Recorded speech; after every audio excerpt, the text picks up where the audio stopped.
Alhamdulillah, wassalatu wassalamu ala Rasulillah wa ala alihi wa mawala. Bapak Ibu yang subuh yang dimuliakan Allah, pada subuh ini sama-sama kita dengarkan dan tausiah yang akan disampaikan oleh Bapak Hari Agusti kepada Bapak Islam. Terima kasih. Wassalamualaikum warahmatullahi wabarakatuh.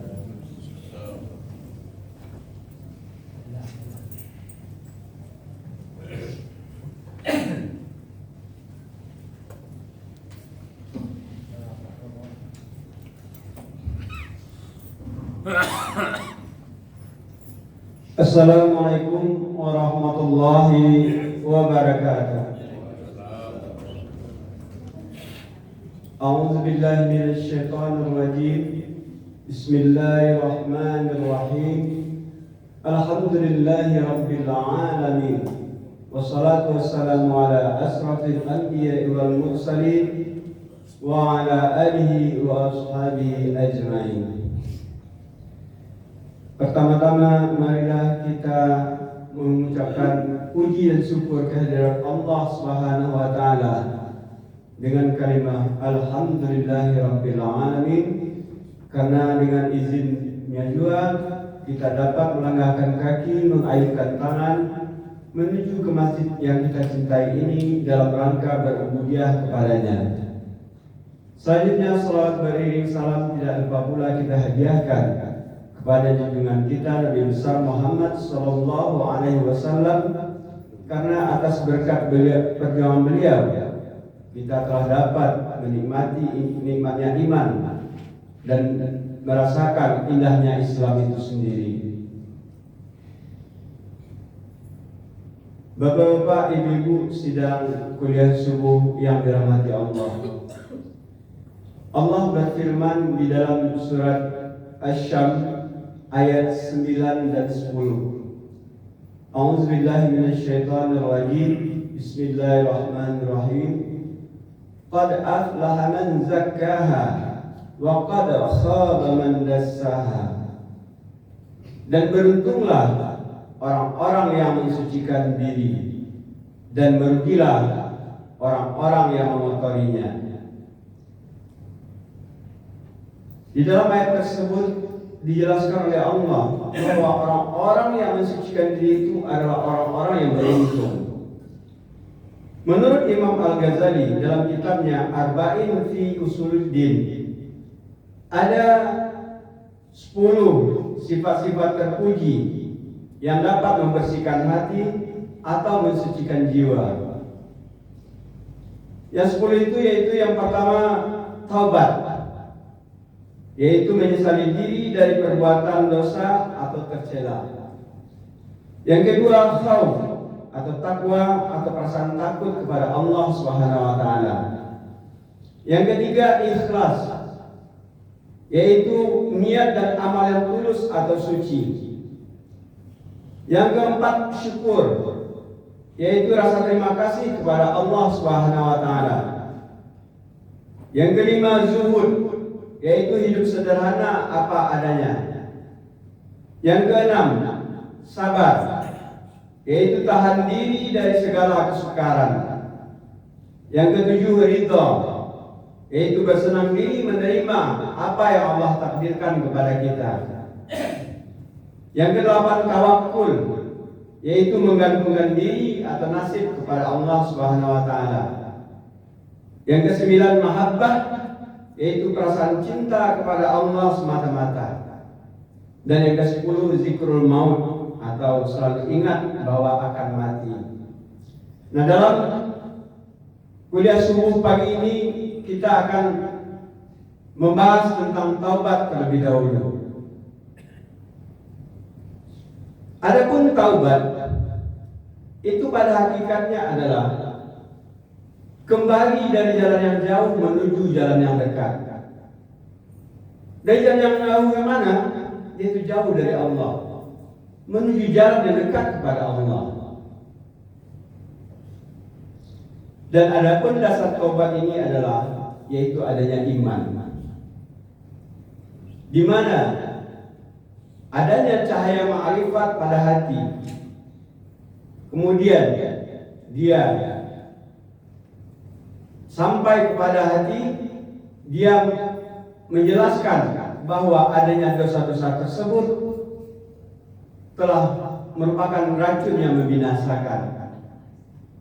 Setelah dia tahu bahwa dosa-dosa itu merupakan racun dan membinasakan, maka timbul bara rasa takut dan penyesalan di dalam dirinya, sehingga dia berniat untuk merubah diri dari yang buruk kepada yang baik.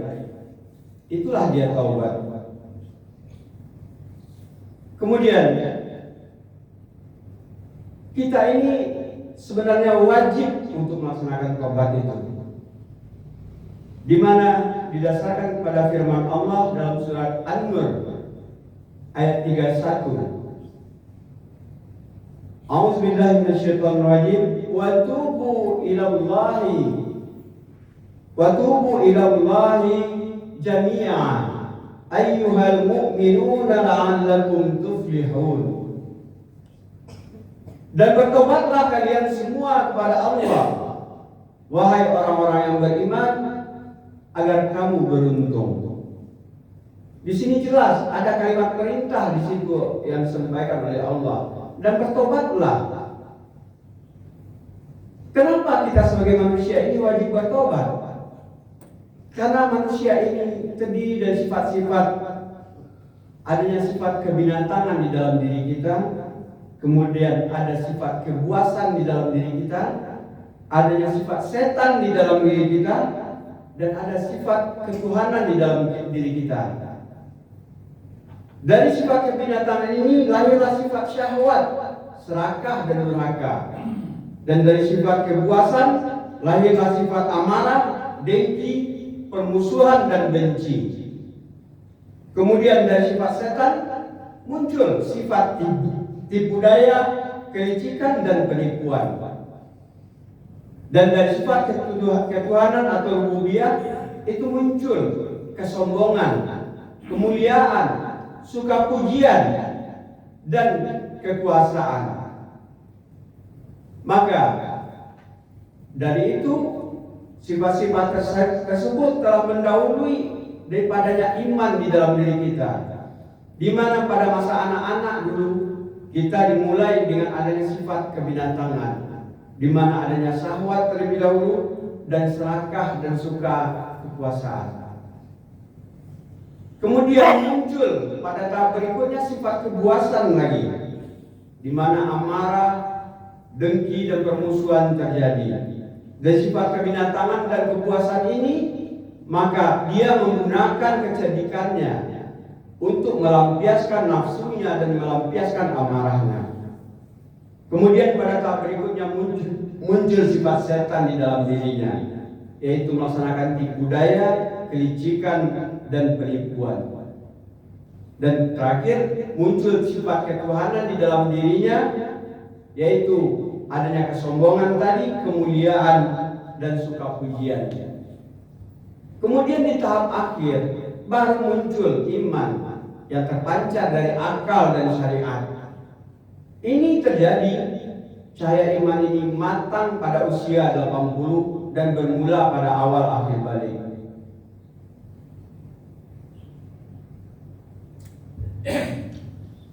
Jadi karena sifat-sifat tadilah kita cenderung berbuat dosa, apakah disengaja atau tidak, dosa itu terjadi pada diri kita. Maka pada saat kita menyadarinya, maka kita beralih tempat untuk tobat kepada Allah. Kadang-kadang dalam renungan duduk-duduk sendiri merasakan adanya ketakutan di dalam diri kita. Kenapa saya berbuat itu dulu? Atau kenapa saya telah berbuat ini? Maka timbul penyesalan di dalam diri kita. Bapak-bapak, ibu-ibu sidang kuliah subuh yang dirahmati Allah, ada beberapa kisah taubat yang masyhur kita kenal. Setidaknya akan saya jelaskan ada 3. Yang pertama kisah Nabi Adam, yang kedua kisah Nabi Yunus, yang ketiga kisah Nasuha. Nabi Adam, sebagaimana telah kita ketahui di dalam kitab Qasas Al-Anbiya dijelaskan bahwa dia diciptakan di surga pada hari Asyura, kemudian karena rayuan atau tipu daya iblis, dia melakukan sebuah perbuatan dosa, yaitu memakan buah dari pohon yang terlarang. Maka Allah murka kepadanya dan mengusir dia dari surga bersama istrinya Siti Hawa. Allah memerintahkan kepada dua malaikat untuk mengantarkan Adam dan Hawa ke bumi, di mana Jibril mengambil mahkota dari Nabi Adam, kemudian Mikail mengambil tanda kehormatan yang terletak di kening Adam. Kemudian kedua tersebut digantungkan pada sebatang pohon. Nabi Adam di bumi menyesali apa yang telah dia lakukan. Dia sadar dia telah melanggar perintah Allah.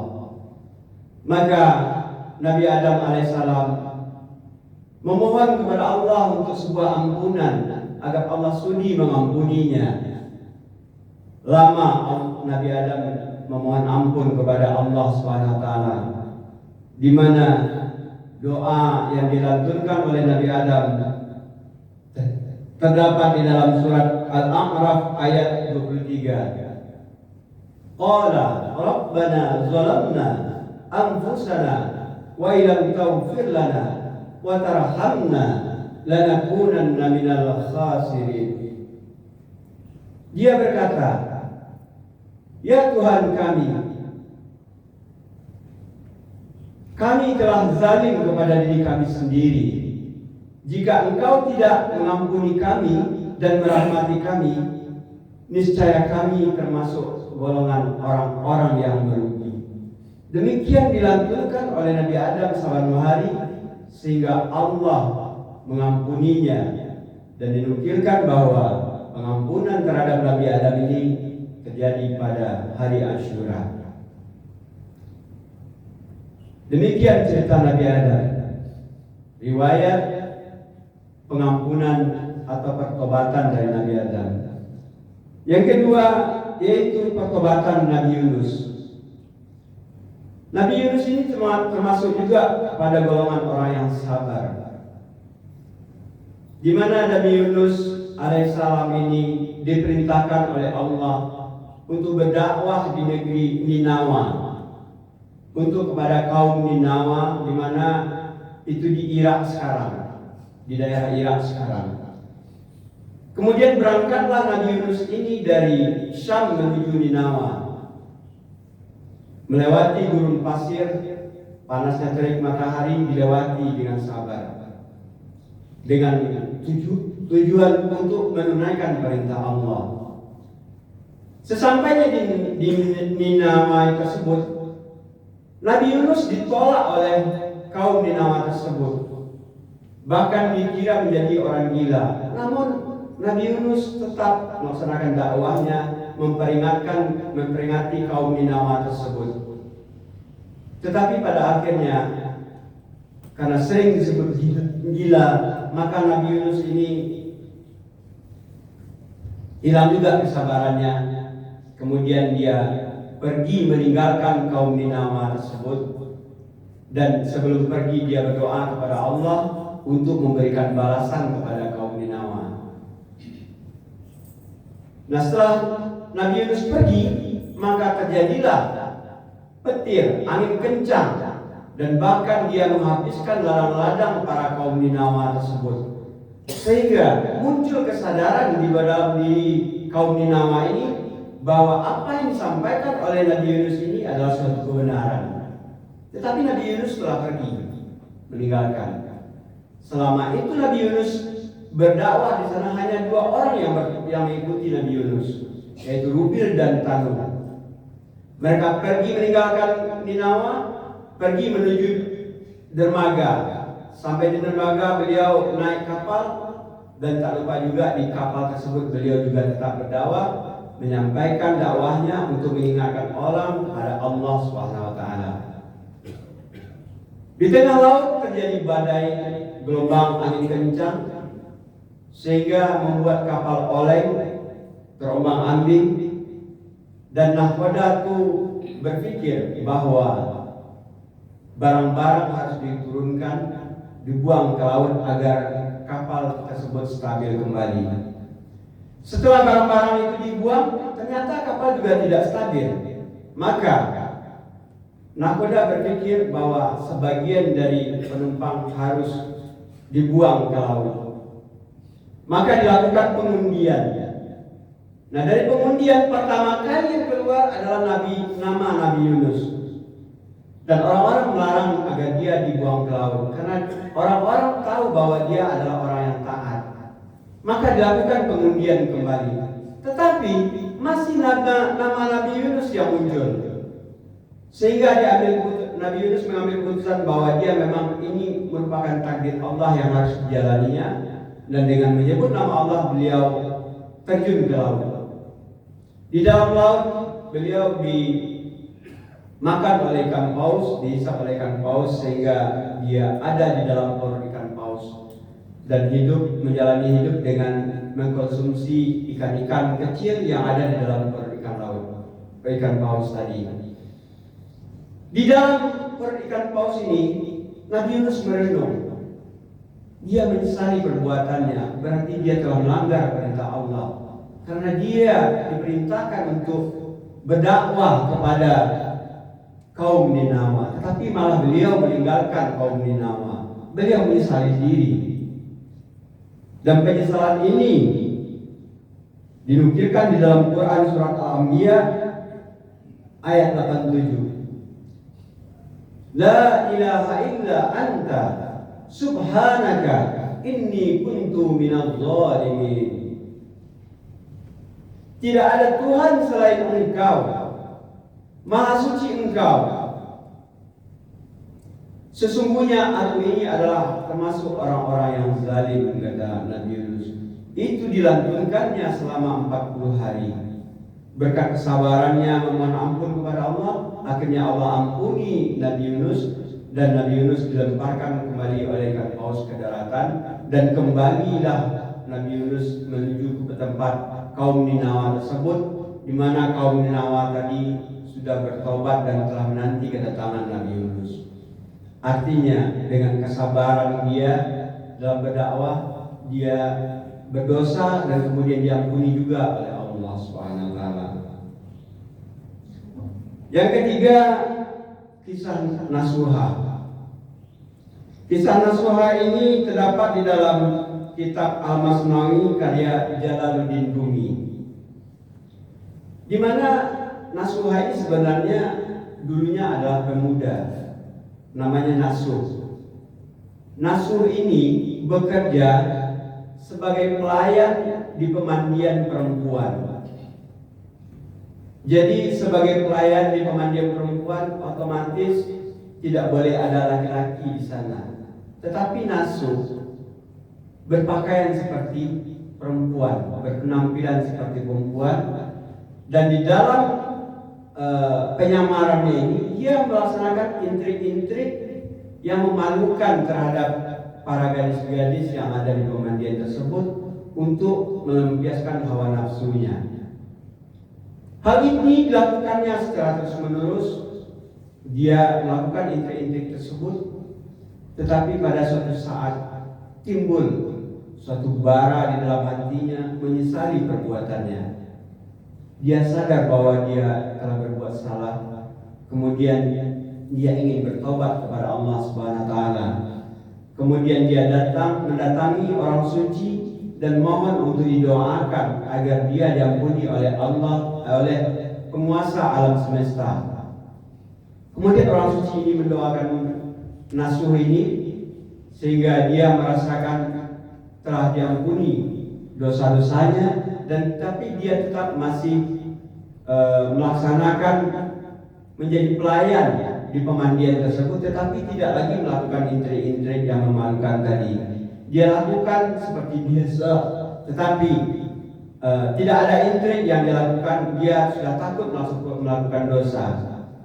Tapi pada satu waktu ada pengunjung yang kehilangan batu permata yang sangat mahal harganya, sehingga para pengunjung dan pekerja dilarang meninggalkan tempat pemandian tersebut dan mereka diperiksa dan dilucuti semua pakaiannya untuk diperiksa di mana apakah dia menyimpan permata itu atau tidak. Maka cemaslah nafsu, takut penyamarannya diketahui oleh orang. Maka dia berdoa kepada Allah agar dia diselamatkan. Saking takutnya dia berdoa tersebut, maka dia jatuh pingsan. Jatuh pingsanlah nafsu ini. Ketika dia sadar, ternyata jasadnya itu sudah berubah menjadi perempuan sebenarnya. Jadi dia tidak jadi laki-laki. Maka dia walaupun sudah jadi laki perempuan, maka dia tetap bertobat kepada Allah. Pernah pada satu waktu ada putri raja ingin berkeramas melalui dia, maka dia tidak menolak. Dia menolak untuk mengkeramasi putri raja tersebut, takut kalau pertobatannya ditolak lagi oleh Allah, dan dia merasa bahwa tidak mungkin lagi ada kesempatan nantinya. Bapak-bapak, ibu-ibu sedang kuliah subuh yang dirahmati Allah. Demikian 3 kisah pertobatan yang ada pernah kita dengar. Maka setelah dia berubah jadi perempuan, Nasuh ini berubah nama dia jadi Nasuha. Baru dia berubah nama jadi Nasuha. Maka kita sering berdoa kepada Allah, mungkin Allahumma rzuqni taubatan nasuha qabla al-maut. Taubatan nasuha ini berasal dari nasuha tadi, tetapi diartikan kepada bahwa ya Allah, berilah aku rezeki taubat yang sungguh-sungguh sebelum maut menjemput. Maka dengan taubat inilah kita berharap disayang oleh Allah. Karena di dalam surat Al-Hujurat Allah firmankan, Innallaha tawwabur rahim. Sesungguhnya Allah itu Maha penerima taubat dan Maha penyayang. Dari ayat ini dapat kita lihat bahwa orang-orang yang telah diampuni dosanya, orang-orang yang telah bertaubat dan diampuni dosanya oleh Allah, maka dia akan disayangi oleh Allah. Karena jelas bahwa sesudah taubat ada rahim Allah di sana. Tidak rahmat, tetapi rahim Allah. Sayang Allah yang diberikan kepada orang-orang yang bertaubat. Karena rahim inilah, maka Allah sebesar apapun kesalahan orang, kesalahan manusia, baik seluas langit dan di bumi, maka pengampunan Allah melebihi itu. Tidak ada dosa yang besar kecuali pengampunan Allah yang lebih besar daripada itu. Kalimat taubat ini bisa dengan kalimat istighfar berupa astaghfirullah atau astaghfirullahalazim atau astaghfirullahalazim wa atubu ilaih, atau dengan kalimat astaghfirullahalazim alladzi la ilaha illa huwal hayyul qayyum wa atubu ilaih, atau bisa juga dengan penghulu istighfar atau sayyidul istighfar. Sayyidul istighfar ini bagus untuk kita baca rutinkan tiap hari, pagi dan malam hari. Apabila kita baca pagi, maka apabila kita meninggal atau wafat di siang hari, insya Allah akan langsung masuk surga. Jika kita baca di malam hari, jika malamnya kita meninggal, insya Allah kita akan langsung masuk surga.